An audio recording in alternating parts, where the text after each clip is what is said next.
desde un peluchito hasta los pañitos con los que te limpias el culito, porque todo, digo, todo dice hecho en China.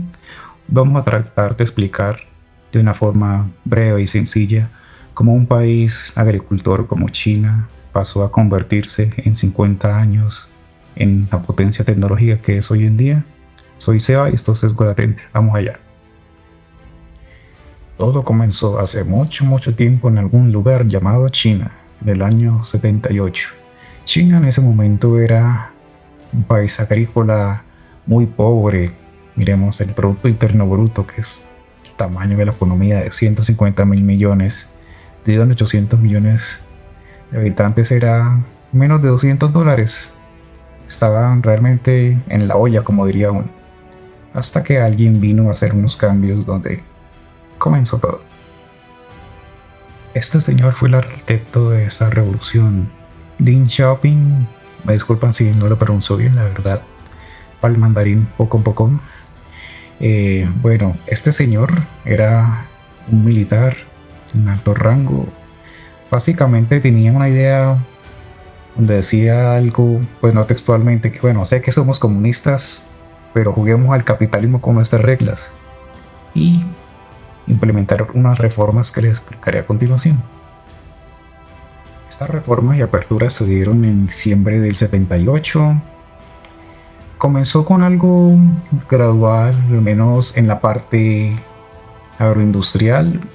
Se les permitía a los campesinos vender el exceso, entonces había algo muy importante de este paradigma, que es que por primera vez valía la pena trabajar duro.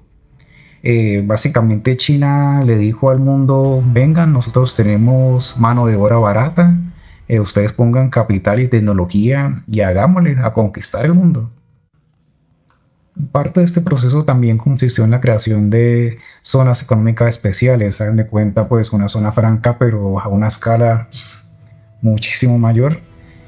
Va a tener en contexto, en el 78 en Shenzhen, la primera de estas, habían 30.000 pescadores y hoy en día 12 millones de habitantes. O sea, una megalópolis con rascacielos, tecnologías, fabricando tecnología de punta como estos jugueticos que tanto nos gustan. Fue un cambio brutal. Entonces, ¿qué pasó con el resto del mundo? Imagínense que un empresario quiere montar su fábrica.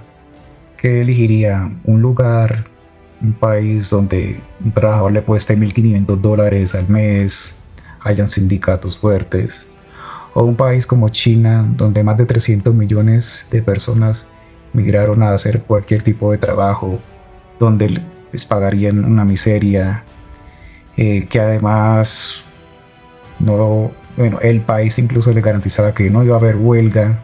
Tiene muchos puertos, entonces había una relación costo-beneficio insuperable. Y fuera de eso se crearon los clústeres industriales. Esto es como que todo tipo de industria que está relacionada se encuentra ahí pegadita.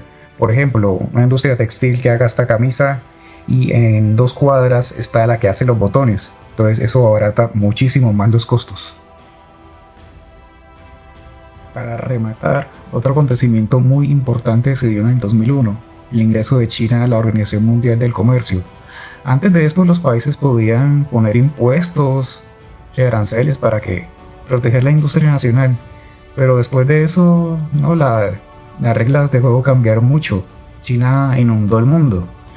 Haga de cuenta que en el barrio de puras tienditas entra un gran supermercado. Entonces, ¿qué pasa?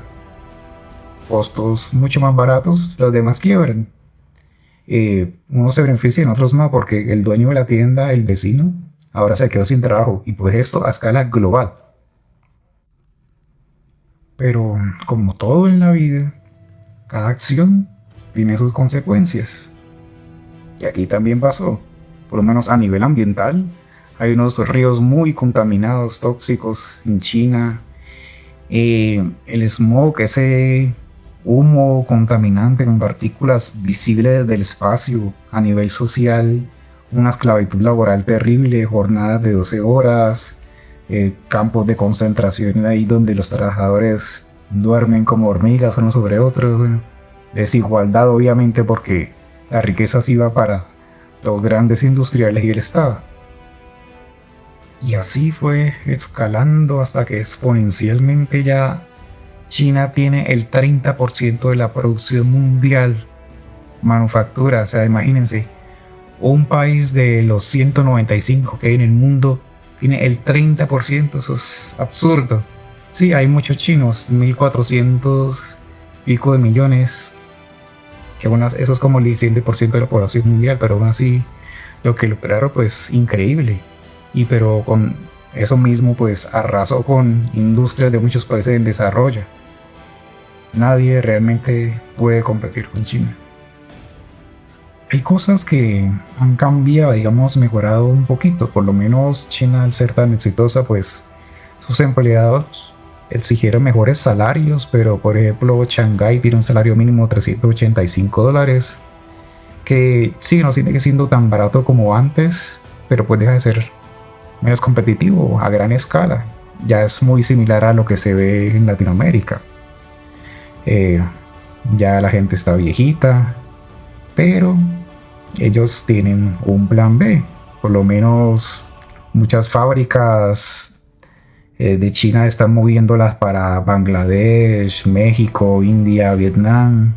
Pues la idea es que las cosas complejas se sigan haciendo en China y lo que salga de pronto más barato, que sea más fácil, los mandan por otro lado. Son vivos.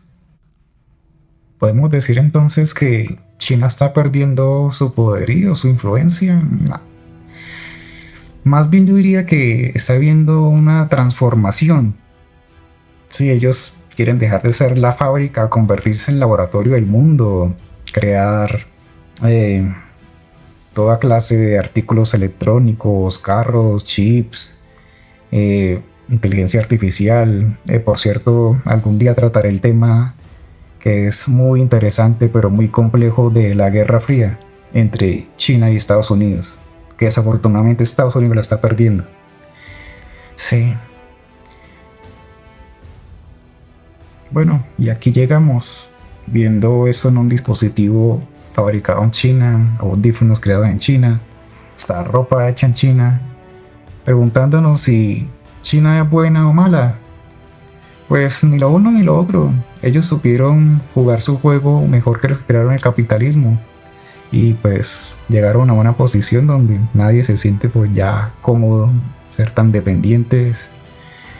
Se podría decirlo objetivamente por diversas razones que no es bueno, pero pues ya para qué. Eso sí, aconsejo como ser amigo de los chinos. Espero que hayan aprendido algo, les haya gustado. Un abrazo y hasta una próxima ocasión.